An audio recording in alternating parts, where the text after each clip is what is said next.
nós, estamos iniciando a nossa aula número 294 do nosso curso de Filosofia Espírita e Interpretação dos Evangelhos segundo o Espiritismo, ou Aplicações do Espiritismo.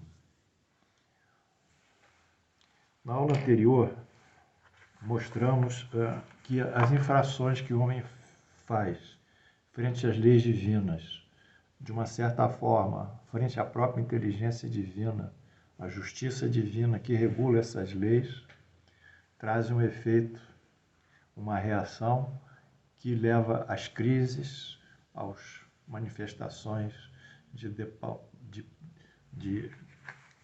queda e dissolução da moral e toda uma sorte de sofrimentos e dores para ele individualmente, mas como ele é um agente social, o homem, ele no seu coletivo gera para a sociedade em que vive. E vamos continuar nessa inter-relação, infração das leis divinas, infração da inteligência divina, mecanismo reativo do caos, do sofrimento, da dor, efeito do sofrimento, da dor, e o mecanismo reativo, que leva à compensação e ao equilíbrio, outra vez, da sociedade, e da moral e dos conhecimentos. Todo esse movimento de ascensão e inflexão, crescimento da moral e dissolução dela, crescimento dos conhecimentos da sabedoria e supremacia do preconceito, da ignorância, de toda forma de prejuízo à boa reflexão, essas formas oscilam ao longo dos anos e formam uma curva que vai crescendo, embora oscile, vai tendo sempre uma curva ascensional que traduz o processo evolutivo do homem consoantemente à lei moral. Então vamos estudar aqui algumas explicações sobre isso. E hoje nós vamos tratar as explicações e as causas dos abalos físicos e morais. Vamos adentrar mais ainda. Vamos adentrar. Primeiro, a causa desses abalos físicos e morais é o afastamento da inteligência do homem da inteligência divina. Ele se afastou, ele entrou em conflito, ele se dissociou, ele se desarmonizou frente à inteligência de Deus. Quando o afastamento se dá, surgem as guerras, os abalos físicos, veja, isso tem uma repercussão física também na matéria. As pandemias, repercussão biológica, e as convulsões sociais, que são as grandes crises sociais. Então, nós estamos entendendo aqui, numa visão estritamente da doutrina espírita, que a inteligência nossa e a ação que ela promove e os efeitos que da nossa ação deflui é que vão construir, como nós dissemos, o nosso próprio destino, e com referência às vidas passadas, nós vimos isso nas escolhas das provas, e vão construir o destino daquele sistema, daquela civilização, daquela região planetária. A Terra, por definição, é ocupada por espíritos imperfeitos, e sendo imperfeitos os espíritos, eles mesmos promovem as imperfeições, violam a inteligência e sofrem os efeitos das suas infrações, sendo eles os próprios algozes de si próprios, os carrachos de si próprios, dentro dessa relação inteligente que é a justiça divina, que é a lei da causa e efeito e que é a reencarnação. A partir de dado distanciamento dessa inteligência divina, inicia-se a inflexão física, química, social e moral. E se nós tomarmos um gráfico cartesiano, nós veremos que haverá uma inflexão abaixo da linha basal, que é a abscissa. A abscissa mostra que a inflexão se torna negativa. É o distúrbio, a desordem. Quando isso ocorre, você dá o distúrbio, a desordem, o caos e a convulsão social. Bom, vamos então citar alguns exemplos de abalos físicos e sociomorais, concordantemente à lei da destruição, que é uma lei divina, como um fator de progresso e seu maior efeito, que é a transformação física e moral. Então, nós vamos entender o quê? Que esses fatos que estão ocorrendo, eles levam ao mecanismo de destruição, e a destruição vai levar ao progresso, é verdade. E o progresso melhor, quer dizer, uma transformação física e moral. Vocês estão me entendendo? Nós estamos saindo do polo da religião, uma religião convencional qualquer, dos milagres, das tradições, dos castigos lá que vem lá do céu, né? Das ameaças, do inferno, seja o que for, e estamos transitando para um pensamento estritamente lógico e cheio irracional, em que a causa gera o efeito, causas do bem geram efeitos do bem, causas do mal geram efeitos do mal. É a lei da causa e efeito, a lei da ação e reação que equilibra e movimenta toda a humanidade, toda a civilização. Então, à luz desse raciocínio tão interessante que o Espiritismo nos traz, nós vamos ver aqui que Allan Kardec, o nosso professor, disse no Livro dos Espíritos, na edição do Centro Espírita Leon Denis, ano de 2016, páginas 343, 345 e 348. Eu gosto de colocar isso porque eu me sinto bem, né? Estou dizendo, eu estou citando aqui, eu vou ler a pergunta, não sou eu, Paulo, que estou falando. Não, eu estou apenas como professor reproduzindo esses conhecimentos tão atuais. Pergunta 728. A destruição como um todo, das espécies, tudo, é uma lei da natureza? Resposta: é preciso que tudo se destrua para renascer e se regenerar. Pois que o chamar de destruição é apenas uma transformação, que tem como objetivo a renovação e a melhoria dos seres vivos. Então o Espiritismo não concebe a destruição como um castigo, como algo que a morte, a destruição do organismo por uma doença consumptiva, uma doença terminal, ou elevando. Não, o Espiritismo tem uma dinâmica inteligente. Ele mostra que a destruição é um processo de transformação e evolução do próprio espírito e se estende a todas as espécies animais, como o próprio Charles Darwin falou no livro dele, o clássico livro dele, Teoria das Espécies, né? Em que ele mostrou sobre que as espécies que tinham mais evoluído física e morfologicamente e fisiologicamente conseguiam sobreviver. Aliás, o título é a sobrevivência das espécies. Então, as espécies mais aptas sobreviveram, né? É um processo evolutivo, é uma seleção natural calcada na lei de destruição, em que a seleção natural promove um tipo de espécie de indivíduos melhores do que os seus antepassados e com qualidades mais aptas a crescer e progredir e manter a sua espécie viva e rígida. Então, essa questão da destruição, ela aqui tem 3 princípios que eu gostaria de formular para vocês. Primeiro princípio: a destruição não é concebida como destruição absoluta, ou seja, o final de tudo, o nada. Então, a destruição não destrói tudo, ela tem um finalismo, ela não é o nadismo. Então, ela não é a destruição como algo absoluto que erradicou toda aquela espécie, ou todo aquele ser vivo. Segundo princípio: após a destruição, alunos, segue-se a transformação. Eles vão produzindo as mutações genéticas, não é? E no nosso caso, um aperfeiçoamento moral também. E essas mutações genéticas vão formando dotando o indivíduo de novas qualidades físicas, novas qualidades fisiológicas, nova biologia que vai vencer a hostilidade do meio ambiente. Portanto, a destruição segue-se a transformação para a renovação e evolução dos seres vivos.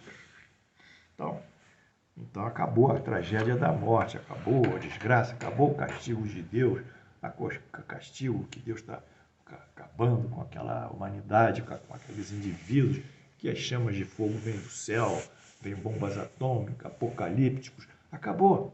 Tudo isso agora segue uma lógica eu diria quase cartesiana, uma lógica racional. E é assim que a gente pensa dentro da doutrina. Bom, o terceiro princípio, o que é o finalismo da destruição? É a melhoria e o aperfeiçoamento dos seres vivos. Então, se nós fizéssemos aqui um paralelismo entre o homem do antepassado nosso, o homem de Neandertal, o homem de Cro-Magnon, nós veríamos que ele é hominídeo, ele já venceu a fase de hominídeo, já tem uma forma mais humana, né? Mais do Homo sapiens, né? Ele já tem a coluna mais erecta, ele já consegue utilizar o dedo polegar como pinça aqui, ó, fazendo a pinça com o indicador, ele não tem mais a mão em garra, não é? Ele já tem uma caixa craniana mais dilatada, porque o cérebro começa a hipertrofiar, crescer em função dos mecanismos neuronais que o cérebro demanda.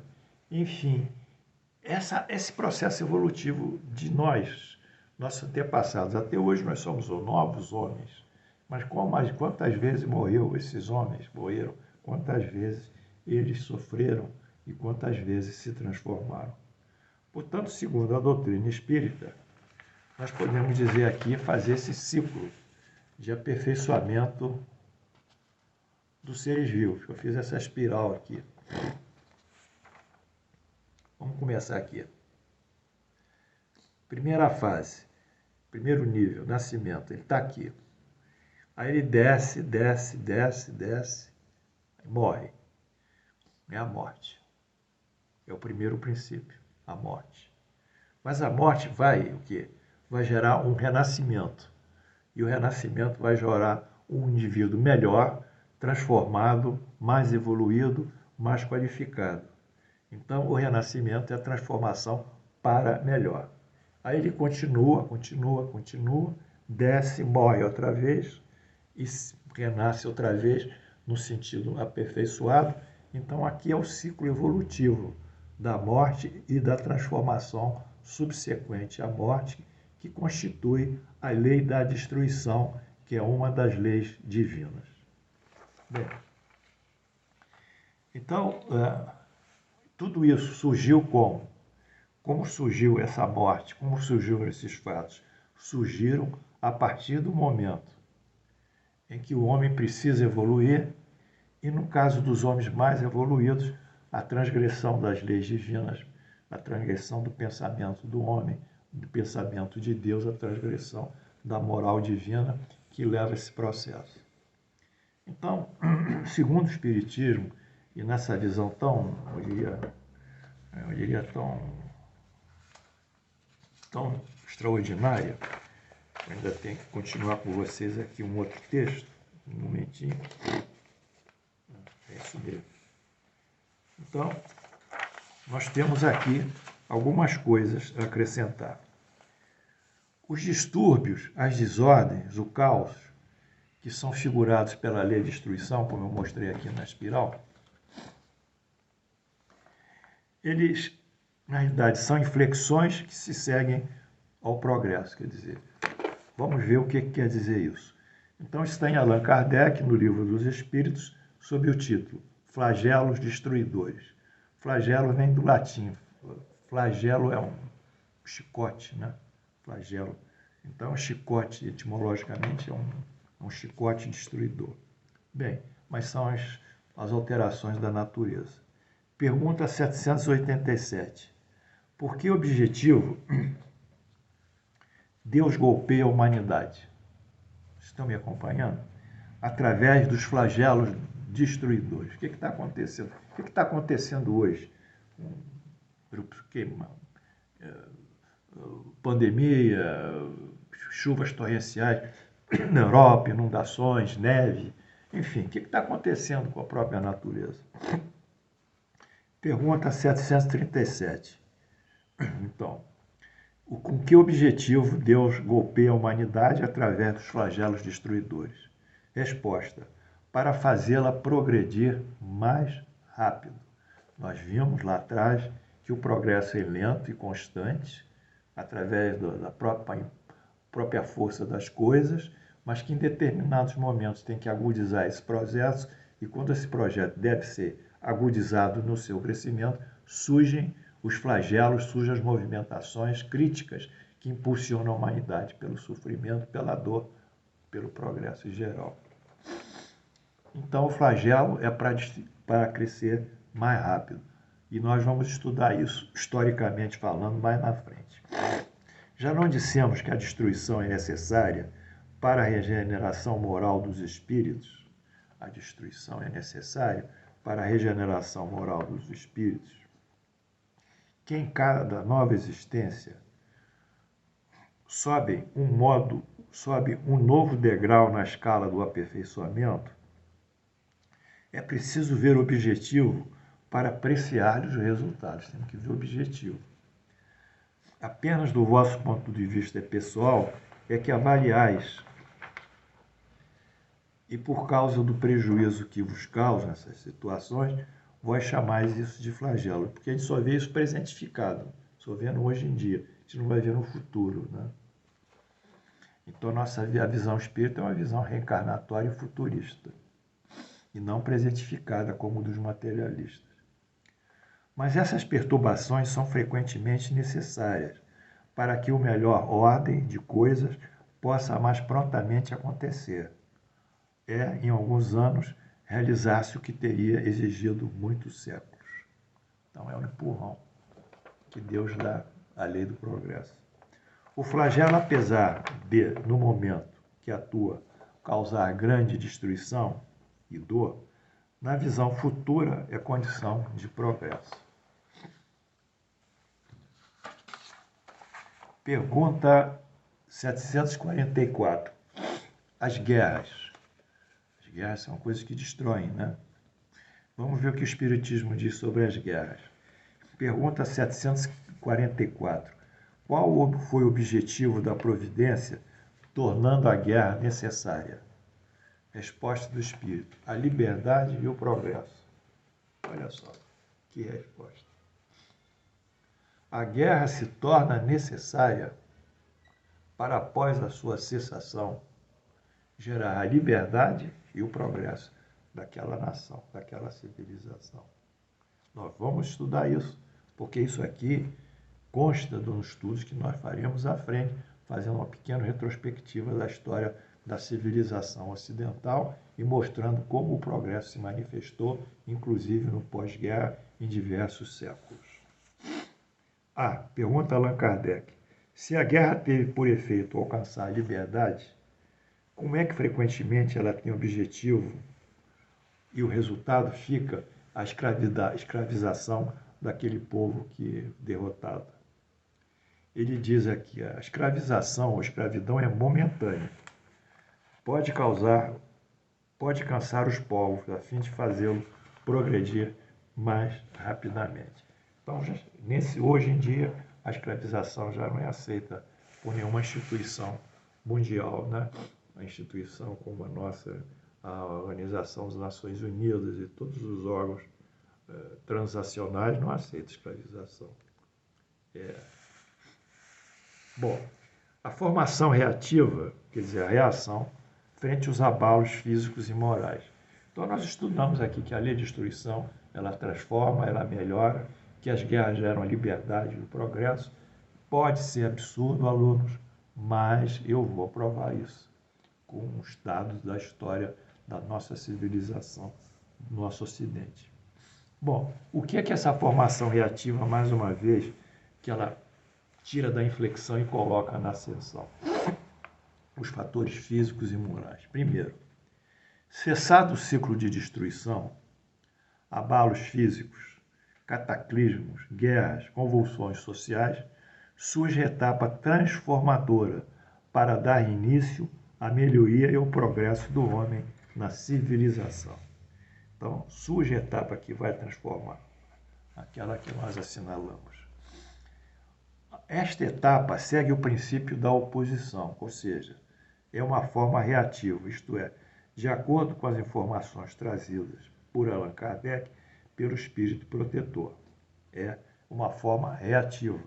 E esse espírito protetor deu essa comunicação, que é uma forma oposta, que reage aos efeitos negativos, consta da Revista Espírita, Jornal de Estudo Psicológico, ano de 1863, na edição da Edicel Brasília, 1970, página 26 e 27, para quem quiser ler isso.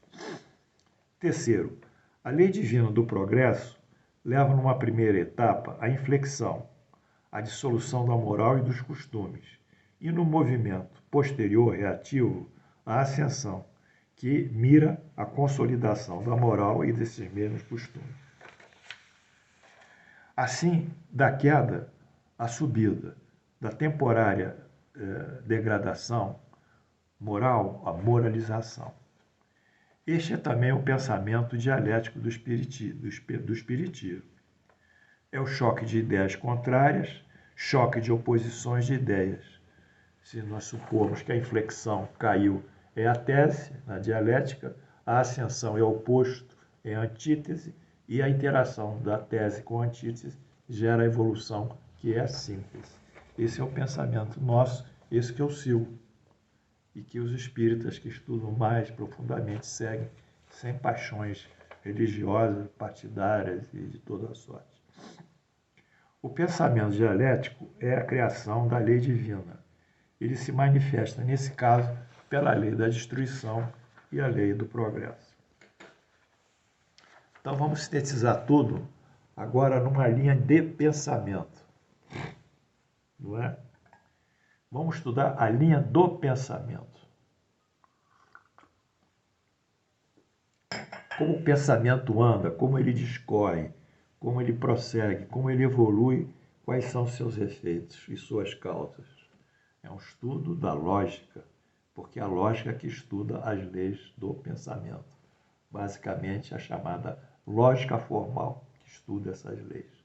E aqui estão as leis do pensamento que vão ser aplicadas efetivamente aos efeitos das guerras, das dissoluções de costumes, de tudo que nós atravessamos e achamos que é o fim do mundo. Então, aqui a inteligência de Deus, o pensamento de Deus, que atua pela lei do progresso e a lei da destruição, nesses dois casos que nós vimos.